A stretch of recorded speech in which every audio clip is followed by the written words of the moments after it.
What a headshot! What a head! How's it, guys? This is Dayvy, FPL, and welcome back to the Fantasy Premier League video here on my channel. Now in this video, I'm going to take you guys through a free draft for the ultimate game week of the season, the final game week 38, an exciting time. Hopefully you guys aren't too excited, as just remember, we're going to have a couple of weeks now of no FPL, so just enjoy it while you guys can. Now this video will be for those of you on the chip. If you guys still miraculously have a free chip remaining, this is going to be 100% the video for you. But if you guys don't have a chip like myself, I still think this video is going to be quite useful just to kind of pencil out those transfers and those players that you could potentially bring in for this final game week. So as we always do, going to be going over a fixture analysis. As I always say, the bread and butter of any kind of draft. Going to be looking at what fixtures to kind of target, maybe what fixtures to ignore, or maybe just put to the side. And then finally, I'll be giving you guys a free draft with some variations you guys can make depending on your budget. So that's something you guys are interested in? Sit back, relax, and let's get straight into it.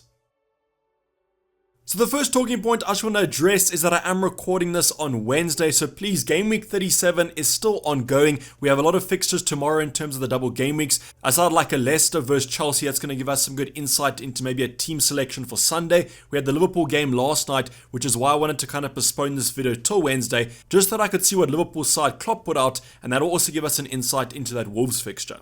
But if any injuries do happen, if there's maybe a player that features for 90 minutes, they might be rested on Sunday. So just keep that in mind and make sure you are paying attention to those fixtures tomorrow. But now let's go on to the double game week 38 fixtures, the final game week of the season. 10 full fixtures are going to be commencing at the exact same time. So quick reminder, quick plug there for the deadline stream coming up 1 hour before the deadline. We'll hopefully be having some team news that might change our transfer plan, but I will talk about that in the team selection coming up in the next couple of days. But single game week 38, no doubles, no blanks here. So let's go over each fixture team by team and discuss what assets I would potentially be looking at. So the first fixture in alphabetical order is going to be Arsenal versus Everton. Home game for Arsenal versus Everton. Now this game has a lot on the line. Everton could be fighting for relegation. However, I do think they'll get a result tomorrow and therefore be safe. But Arsenal, because they lost against Newcastle, kind of have to hope that Spurs slip up and then they can get top 4. So on the line for both of these two teams could be potentially quite high stakes, but I would probably be avoiding this game on a free hit. I just think this game could go either way. I think it's going to be quite a cagey one, and therefore even an Nketiah or a Saka come in quite cheap, I'll probably be steering clear. In terms of the Everton assets, probably won't go for them anyways, but if you guys do have them from other transfers in game week 36 and 37, then you might as well just keep them. The next fixture, Brentford versus Leeds. This fixture also has a lot to play for in terms of the relegation zone. Leeds are fighting for their lives against Burnley right now, and therefore they need a result against Brentford in game week 38. But I actually didn't know this, but apparently Brentford do not like Leeds, and therefore in terms of a kind of a rivalry, this is going to be quite a high intensity game, but I do still think there's going to be quite a few goals in it. So for my own team, Rafinha, I'm going to keep hold of him. But in terms of a free hit, I'll probably be focusing on Brentford just because Leeds don't look great defensively. So Tony and Mbeumo, all those kind of attacking players could be quite good options and might be some nice differentials. The next game, Brighton vs West Ham, is going to kind of skip over this game. Even though Jared Bowen's in great form, I think there's better options, better fixtures on paper, and therefore I'd be skipping this fixture.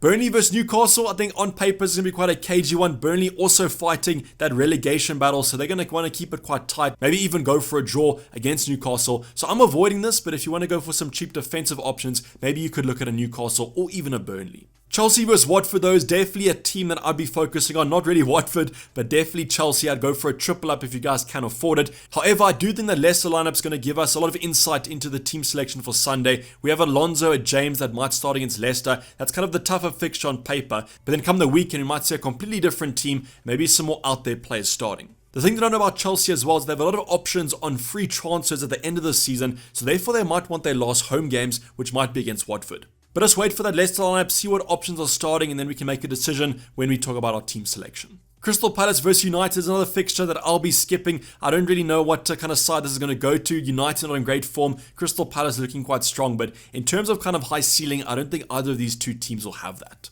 The next fixture, though, does have quite a high ceiling in my opinion. That's Leicester versus Southampton. But like Chelsea, just make sure that you guys check the lineup on Thursday, because I do think if a player like a Jamie Vardy starts against Chelsea, he might be benched against Southampton. Now, he might actually start both of these two games, and Maddison might start both, but I just think the turnaround between those two is quite short, and therefore Rodgers has a lot of options on the bench. Southampton showed against Liverpool that they were firmly on the beach. They were kind of sitting back, even though it was their last home fixture of the season. They didn't really understand that, but I think Leicester are going to have quite a lot of fun in game week 38, and therefore Maddison or Vardy could be quite nice options. Liverpool versus Wolves, we're now heading on to the kind of title race to the end of the season. Liverpool taking on Wolves have to win this fixture, but also remember that they do have the Champions League final 6 days after game week 38. Now 6 days is perfectly enough rest, especially because last night against Southampton, the majority of the big hitters were actually rested, weren't even on the bench last night, so I do think they're going to want to play against Wolves to get that flow back in. So I'm expecting a really strong team for Liverpool, a Robertson, a Trent. If Salah's fit, I think that he'll also play, and a Diaz and a Mane should also feature. So I definitely be targeting these Liverpool assets, but on a free, if you guys want to go differential, maybe stay clear of them just because they are quite highly owned. Man City vs Aston Villa, the next game of this title race, so Man City have to win this game. In my personal opinion, I am a Liverpool fan, and obviously I do have hope that maybe Aston Villa can get a result, but I do think that Man City should win this quite comfortably, and therefore Cancelo or De Bruyne look quite strong. We might get early team news about Man City, maybe a Mahrez or Sterling start, so you guys maybe could get some differentials in that attacking department. And the final game to go over is probably the one that I think is the best fixture on paper. It's Norwich versus Spurs. Now, yes, this is an away game for Spurs, and Norwich will obviously want to put on a good performance for their last Prem game before going to the Championship. But I just think with Spurs having to win to get top 4, there's going to be a lot of fire under their bellies, and I think a Kane and a Son chasing the Golden Boot are going to be 2 key options. We have seen the emergence of those fullbacks, Emerson and then also Sessegnon, putting up some really good attacking stats and some defensive stats, and they do come in quite cheap, so they could be nice little differentials. But overall, guys, as you can see, a lot of fixtures for the big hitters to target. Chelsea, Liverpool, Man City, Leicester looking quite strong, but there are some fixtures here and there that I also probably would be avoiding.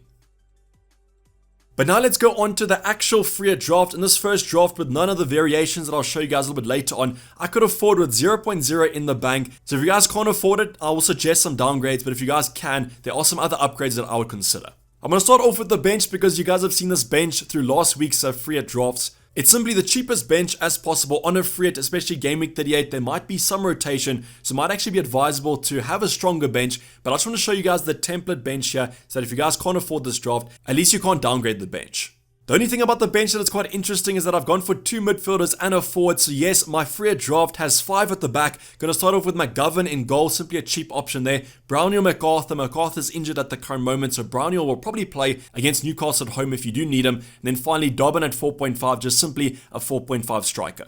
Going on to our actual starting 11, I got Dubravka in goal, and the simple reason for this is that the draft is quite expensive and I needed a cheap goalkeeper, and I do actually trust Dubravka to get me a clean sheet or at least some save points. Burnley away, yes, Burnley will be fighting for their lives, but we saw against Spurs that they were quite a defensive side, and therefore this game could be quite a cagey one, and therefore Dubravka at 4.4 could be great value for money. Now through the rest of this free draft, I'm going to be going team by team just so that I can show you kind of the talking points around that team and why I've gone for those certain options. So the first team I want to talk about is going to be Liverpool, and I've actually only gone for 2 Liverpool assets here, and that's Trent and Robertson. Now I'm expecting both these 2 fullbacks to start, considering that they were benched against Southampton last night, and the only reason I've not gone for Salah is that I don't really know about his injury situation. But if we do get news, maybe Klopp comes out and says that he will be starting, then I would probably include Mo Salah, but for now, let's just exclude him because it's easier for the future planning. The next team, and probably my favorite team to target, is going to be the Spurs assets. We've got Sessegnon, Son, and Kane. I think a triple up is almost essential on these assets, especially if you want some cheap value in that defense.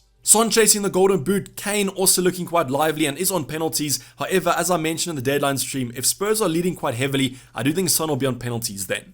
Sessegnon currently has some of the best attacking stats for a defender, and at 4.3 million, it doesn't get better than that. Now, the only thing about including Kane and Son in your free draft is whether to captain one or the other. I think you guys can also go differential, maybe go for a De Bruyne or Mount or Maddison or even a Salah, but I think generally most people will go for Son or Kane, and I think I'm slightly edging Son. To kind of complete our big at the back, or kind of back 4, with Sessegnon added as a kind of budget enabler, I've gone for Alonso and James against Watford at home. Simply outstanding fixture there on paper. I think that they should win quite comfortably. Attacking returns and defensive returns are on the cards here. It just depends if both of these players are going to start. And that's what I mentioned when I went through the fixtures. Going to check that Leicester lineup if both these 2 players feature. Might be a little bit worried about their starts in game week 38, but for now let's just assume they start, and if they do start, they're great assets to go for. There might even be differential captains if you guys have to chase in a mini league. As I mentioned, defensive and attacking returns on the cards, and therefore that might equal a massive haul. So the last 3 assets to kind of complete my starting 11 are going to be from individual teams here, and the first one's going to be Maddison from Leicester. Now if you guys can afford Mason Mount, I probably would prefer Mount over Maddison, as long as both these options do start. I just prefer the Watford at home game to the Southampton at home game, but if you want some Leicester coverage, Maddison could be a nice little entry into that midfield. I think if Maddison starts tomorrow against Chelsea, also has a great chance of starting against Southampton, and therefore it might actually be quite a safe Leicester option to go for. In terms of safety, the safest asset from Man City right now is the Belgium Kevin De Bruyne. The chance of him being in that starting 11 is almost 100%, and in a must-win game for Man City against Aston Villa, Kevin De Bruyne could be the hero they need. And the final option completing our forward department is going to be Ivan Toney against that Leeds side that I've just come to know that Brentford don't like too much, and that's one thing that Toney could be a nice little differential in that forward department. You guys know in terms of the forwards this season, the forwards have been pretty lackluster, but I'm willing to take a punt on the mid-range option against a poor Leeds side. The only thing about this fixture, as I mentioned with Leeds, is that they are fighting for their lives in the Premier League, and therefore I'm a little bit worried that they might put on a show against Brentford.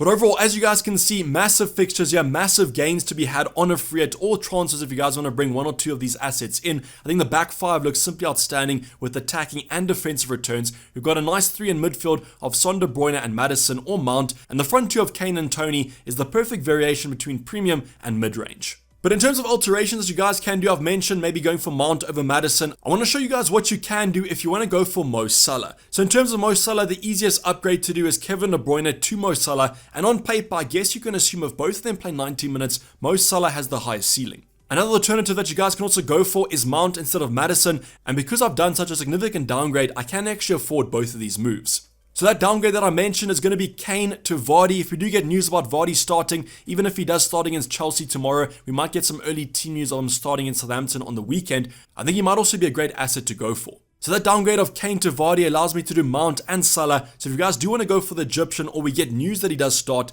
I think this draft looks quite enticing. But let me know what you guys think in the comments down below. Do you like this draft? Do you guys have a free draft that you're currently getting for Game Week 38? Obviously, if you guys are in mini leagues, that might kind of hinder your draft or change it a bit depending on that leader or kind of protecting that lead. But let me know in the comments down below what you guys are dealing with and I can try and help you guys out. But this is basically a wrap of the video, guys. Hope you did enjoy it. Please don't forget to like if you did and subscribe if you haven't subscribed yet. I'll be seeing you guys for more content tomorrow with the ultimate guide and then the team selection hopefully on Friday. But I'm going to be signing off. It's been Dayvy FPL and I'm out. Cheers. Bye.